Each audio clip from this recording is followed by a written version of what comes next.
Assalamualaikum warahmatullahi wabarakatuh. Selamat datang pada video pembelajaran kali ini. Nah, pada video kali ini kami akan membahas kinerja dan evaluasi kinerja industri. Baiklah, langsung saja kita masuk pada videonya.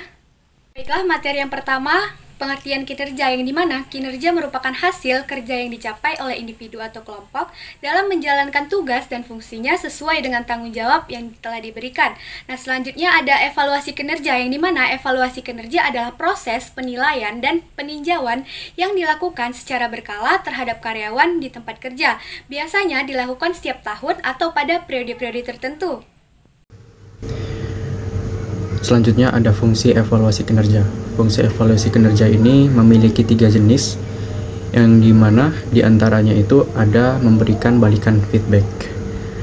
Yang dimana evaluasi kinerja ini berfungsi sebagai sarana untuk memberikan umpan balik yang objektif kepada individu maupun unit kerja mengenai pencapaian, kekuatan, kelemahan dalam pelaksanaan tugas.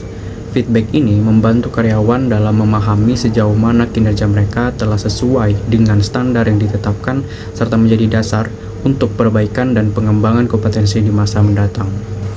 Yang kedua ada memotivasi kinerja terbaik. Melalui evaluasi kinerja, organisasi dapat mengaitkan hasil kerja dengan sistem penghargaan, promosi, atau insentif.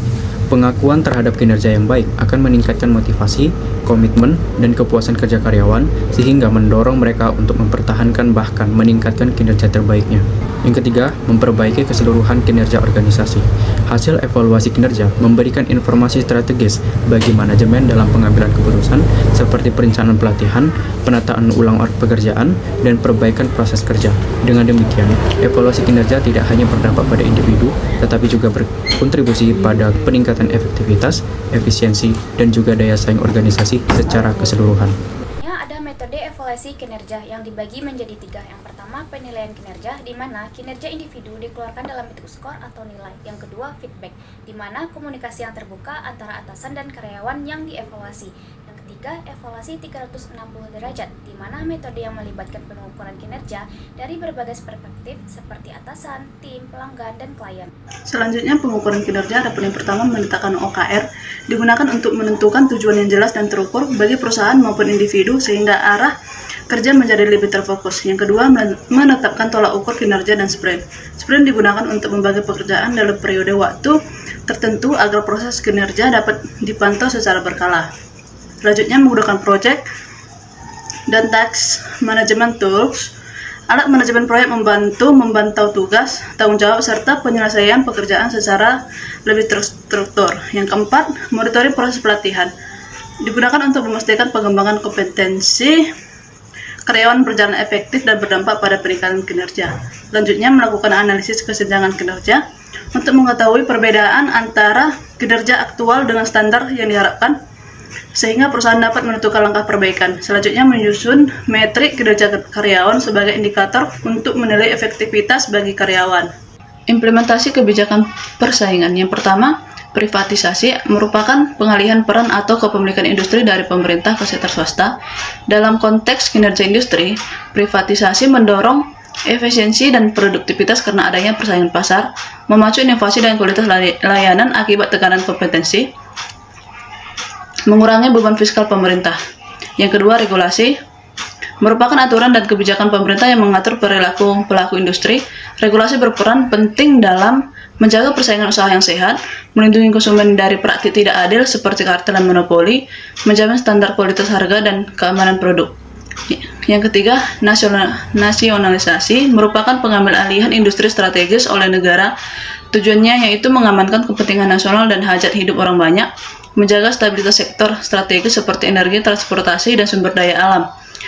Di sini saya akan melanjutkan materi tentang industri dan kebijakan industri di Indonesia. Yang pertama, industri di Indonesia.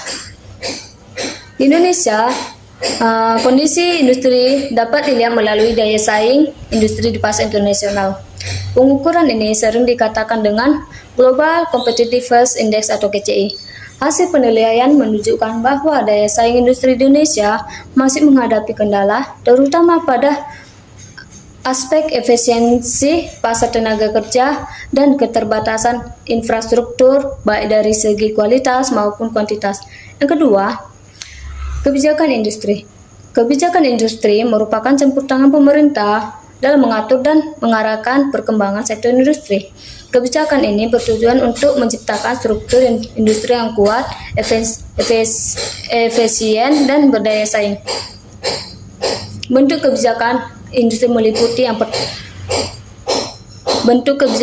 meliputi yang A. Regulasi industri, B. Nasionalisasi, C. Privatisasi, D. Implementasi kebijakan persaingan usaha. Materi selanjutnya itu tujuan utama kebijakan industri nasional. A. Meningkatkan volume dan kapasitas produk nasional. B. Meningkatkan daya saing produk industri dalam negeri. C. Mendorong diversifikasi produk industri. D. Melakukan pendalaman industri melalui pengembangan industri hulu dan hilir. E. Memperkuat rantai dalam negeri. Oke, baik, materi selanjutnya ialah praktik kebijakan persaingan industri. Yang pertama, Indonesia. Kebijakan persaingan usaha di Indonesia diatur secara khusus dalam Undang-Undang Nomor 5 Tahun 1999 tentang larangan praktik monopoli dan persaingan usaha tidak sehat. Undang-undang ini dibuat untuk menciptakan iklim usaha yang adil, sehat, dan kompetitif serta mencegah terjadinya pemusatan kekuatan ekonomi pada satu atau beberapa pelaku usaha saja. Dalam undang-undang ini, salah satu fokus utama adalah pengaturan mengenai posisi dominan. Posisi dominan adalah kondisi di mana suatu perusahaan memiliki kekuatan pasar yang sangat besar dibandingkan persaingannya, sehingga dapat memengaruhi pasar secara signifikan tanpa harus memperhatikan reaksi pesaing atau konsumen. Ciri-ciri perusahaan yang memiliki posisi dominan antara lain: memiliki kekuatan finansial yang jauh lebih besar dibandingkan pesaing, menguasai pangsa pasar dalam jumlah besar, memiliki kemampuan untuk mengendalikan harga, distribusi, atau pasokan barang dan jasa. Undang-undang ini tidak serta-merta melarang perusahaan menjadi besar atau dominan, namun melarang penyalahgunaan posisi dominan seperti menetapkan harga yang tidak wajar, menghalangi pelaku usaha lain masuk ke pasar, dan memaksa konsumen atau mitra usaha dalam perjanjian tertentu. Kedua, ada Amerika Serikat. Di Amerika Serikat, kebijakan persaingan industri mengacu pada Antitrust Improvement Act 1976.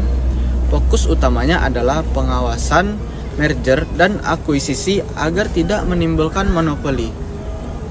Perusahaan dengan aset besar yang ingin melakukan merger wajib melakukan terlebih dahulu kepada pemerintah. Laporan ini harus dilakukan 30 hari sebelum merger agar pemerintah dapat menilai apakah merger tersebut merugikan persaingan atau tidak.